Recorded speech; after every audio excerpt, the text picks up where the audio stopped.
Anxiety. Around 5 p.m. on August 29, 1954, a 53-year-old woman named Julia Martinez had just sat on her couch with a book inside her home in Los Angeles when a strange wave of anxiety swept over her. There was nothing he could think of that could cause him this feeling, and he even looked around his house thinking that there might be something strange. But there was nothing. Finally, Julia put down her book and took a few deep breaths to try and get back to normal, as she didn't know what was going on but could feel that she was very anxious. Generally, Julia was a very calm person, not prone to anxiety attacks like this, so this took her by surprise. The only thing she could think of that was different from normal was that her husband Juan was on a much-needed vacation, and the last few days, while he had been away, perhaps they had been more lonely in the house, and that could be causing him this strange stress. She didn't know it, but she told herself that Juan's vacation was definitely a good thing. Juan was an exterminator, and in the last 2 years he hadn't taken a single day off. He was a complete workaholic. So when John started talking about wanting to take a break, Julia had encouraged him to make time for a vacation, and John had. As soon as his boss approved a 2-week vacation, John was so excited that he called his friend, and they immediately planned a fishing trip. 4 days earlier, Juan and his friend had left to enjoy their free time. As Julia thought about it, she told herself that even though she felt a little anxious about Juan's absence, it was really a good thing for him and would improve not only his life but the lives of both of them. Overall, this was a good thing, and I just needed to deal with this anxiety that might or might not be related to John's absence. I didn't know it, but for the rest of that afternoon, Julia couldn't shake this kind of constant, slight nervousness she felt. At some point, he began to get up and walk around his house, confirming that all the windows were closed and locked, and the doors too. He closed curtains, checked in the cupboards, making sure everything was completely safe. Then, at 8 p.m., when he still couldn't shake off this anxiety, he decided he needed to go to bed and sleep to get through it. After falling asleep, Julia suddenly woke up at 10:15 p.m., drenched in sweat with the most intense anxiety she had ever felt in her life. She was totally disoriented, looking around her room, wondering what was going on. Then she heard a voice. It was John's voice, but it sounded strange, like he was outside the house trying to get in, and he was calling out to her. In a panic, he jumped out of bed and ran into the hallway, and there was John. He wasn't outside, he was right there, but something was wrong. John was hunched over and clutching his stomach, resting one hand on the wall, and also seemed to be soaked. Julia had no idea what was going on, but between all that anxiety and seeing Juan in that strange state, she couldn't help but run to him to make sure he was okay. But as soon as he came within a foot of him, he stretched out his hand and said, "Don't touch me. I have to go back." What she said was so disconcerting that Julia just stopped and looked at her husband, as if she didn't understand anything. At that moment, she realized that Larry wasn't soaked in water. He was soaked in blood and was clutching his stomach as if something was bleeding in his abdomen. The reason he sounded so low when he called her and woke her up was clearly because he was injured. Julia had no idea what was going on. Her husband was supposed to be 7 hours away on this fishing trip, so how come he was there? It didn't make sense. Not knowing what else to do, Julia said she was going to call the doctor and ran to the kitchen. He was about to grab the phone on the wall, but before he could do so, the phone started ringing. Julita answered and said, "Hi, hello?" And what she heard was the voice of a sheriff in Ely, Nevada, saying, "Excuse me, is it Mrs. Martinez, Julia Martinez?" She replied, "Yes, what's going on? What has happened?" The sheriff said, "Ma'am, I'm sorry to inform you of this, but I have bad news. Her husband was in a car accident, and unfortunately he has passed away." The moment the sheriff said this, Julia froze and said, "No, that's not possible. He's here with me right now." Julia turned around and looked at the hallway where Juan had been, and now Juan was gone. John had actually died in that car accident, because Julia would be burying her husband that week. However, Julia maintained that clearly, after her husband had died, her spirit had somehow survived the accident. Because when she saw her husband standing in the hallway, hunched over and covered in blood, it was 10:15 p.m. She remembers it because when she woke up, she saw the time. It was 10:15, and her husband had died at exactly 10:15 p.m., the same moment she saw him in the hallway.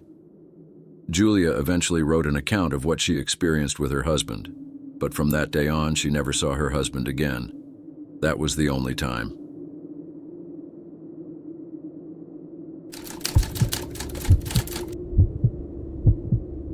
The voice in the car.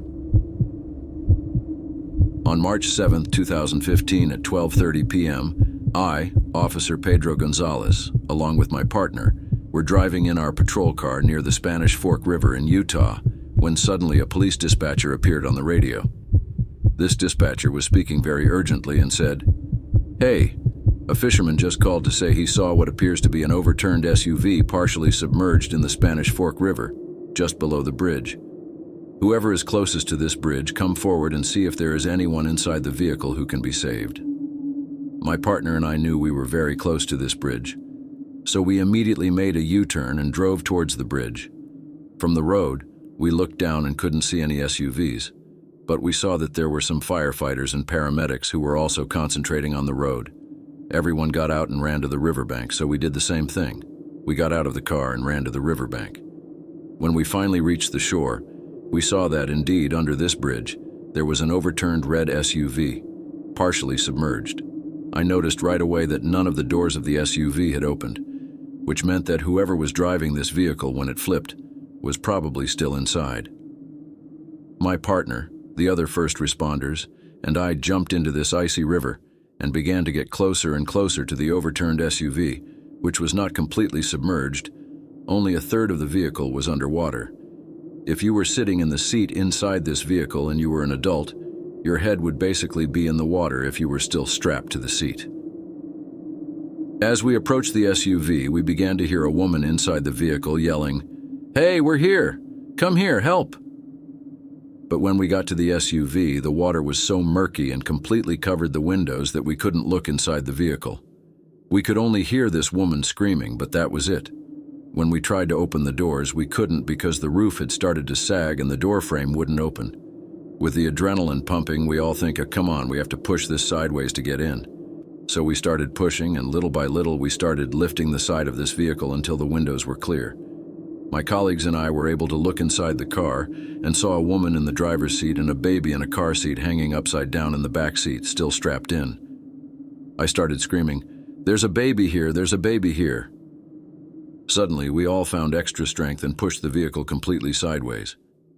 One of the firefighters climbed up to the side of the car, which was now the highest point of the vehicle, reached out, cut the straps holding the baby that had been hanging upside down, pulled him out, and handed him to me. Then the firefighter started doing the same thing to get the woman out, but I, at that point, just picked up the baby and turned around, thinking that first responders would handle the woman, and I took the baby to safety because I couldn't tell if the baby was alive or not. I cradled the baby, running back through the water to the riverbank, and then handed the baby over to paramedics. Just as I did, I saw the little baby start to move his arms and blink, and I felt like crying with relief to see that the child was okay. They put the baby on a stretcher, took him to the ambulance, and took him to the hospital where he survived. But after the baby was taken away, I turned my attention to the SUV and the woman to see how she was doing, but I could tell right away, from the way the other first responders were acting, that they were still dealing with the crisis on the water, that something wasn't right. It turned out that 14 hours earlier, around 10 p.m. the night before, a 25-year-old woman named Jennifer Perez had just left her father's home in Salem, Utah, and in her car was her little 18-month-old baby, Lily, who was in the back seat. After Jennifer drove away from her father's house, who was waving her off from the porch, she began driving home. But something happened around 10:30 p.m. that night. We don't know what, but something caused Jennifer to go off the road on that bridge, capsize, and fall into the water. Maybe she fell asleep at the wheel or an animal crossed her, we don't know. But we know that at 10:30 she left the bridge and fell into that river. For 14 hours, she and her baby remained face down in that river until we finally ran to open the vehicle and get them out of there. If you remember, all the first responders, including me, heard Jennifer screaming that they were in the car, to save them, please. But what we found out was that it couldn't have been Jennifer. because she died on impact when the car fell into the water. Only Lily survived the accident. Lily, who was almost hypothermic and hung upside down with water about 5 centimeters from her head for 14 hours, was rescued. According to doctors, he had only a couple of minutes left before he died of hypothermia. Without that voice, Lily almost certainly would have died, because it was the sound of that voice that really encouraged all of us to find the strength to lift that car on its side and pull the baby out of there. We don't know who that voice belonged to, but it certainly saved Lily's life. Once again, little Lily made a full recovery, and to this day, my companions and I know what we heard, but we don't have an explanation for it.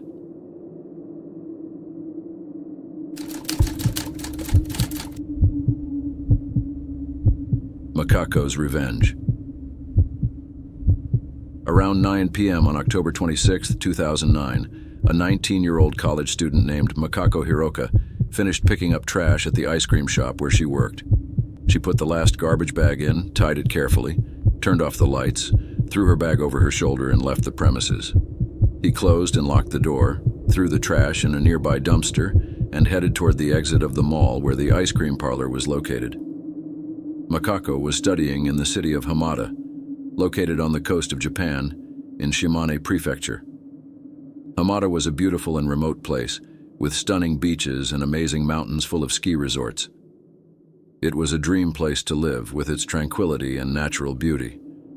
Although Macaco loved living there, she was even more excited for the year ahead, as she would be participating in an exchange program to study in Russia. This exchange program was the main reason Macaco had taken the job at the ice cream shop. Her family was not poor, but they did not have extra income either, and Macaco wanted to pay for her stay in Russia herself.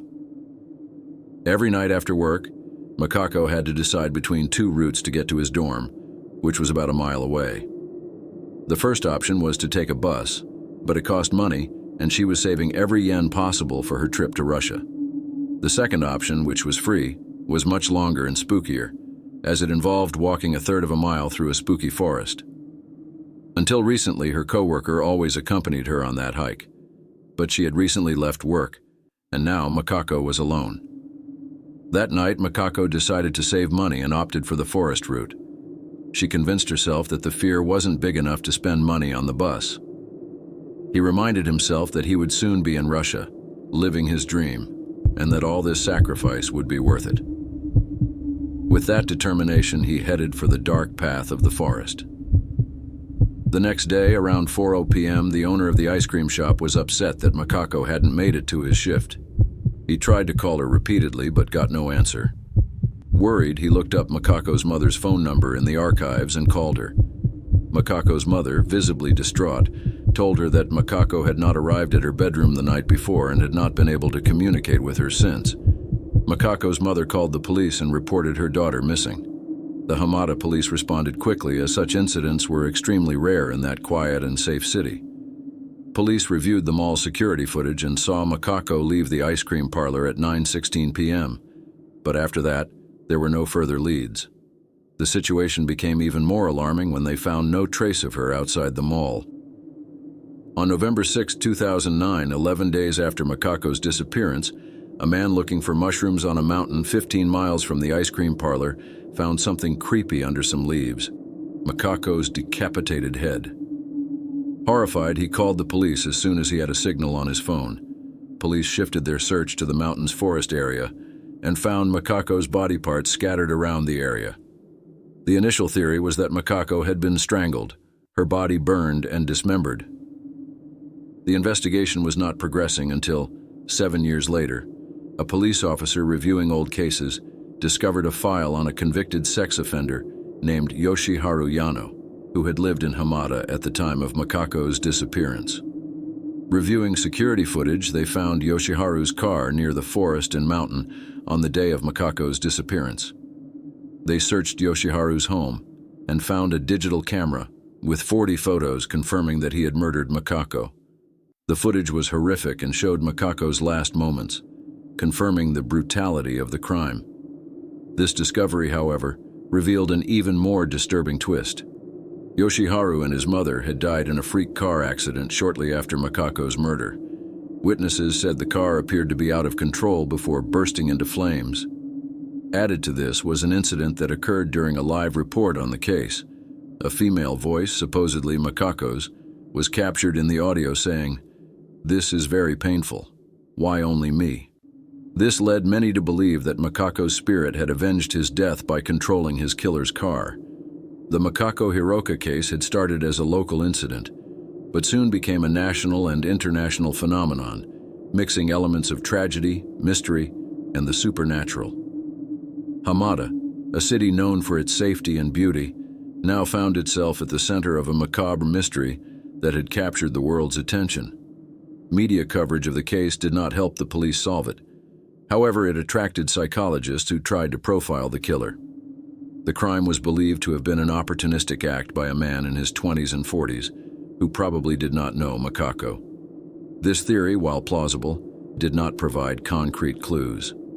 The discovery of Makako's body and the subsequent evidence led to a media frenzy. Reporters from all over Japan flocked to Hamada, and the case soon gained international attention. Media recorded every corner of the city, including the ice cream parlor, Makako's bedroom, and the entrance to the forest where she is believed to have been attacked. The theory that Makako's spirit had controlled Yoshiharu and his mother's car gained traction. Many speculated that his spirit sought revenge and justice for the brutal murder. This supernatural aspect added an extra layer of mystery and attraction to the case, making it the subject of debates and documentaries around the world. The discovery of the photos on Yoshiharu's camera was the key piece that officially solved the case. The footage showed Makako in his final moments and confirmed the brutality of his murder. However, the case did not end there. The mysterious death of Yoshiharu and his mother, along with the voice captured in the live report, left many questions unanswered. Supposedly, the voice was Makako's, and she was caught in the audio saying, "This is very painful. Why only me?"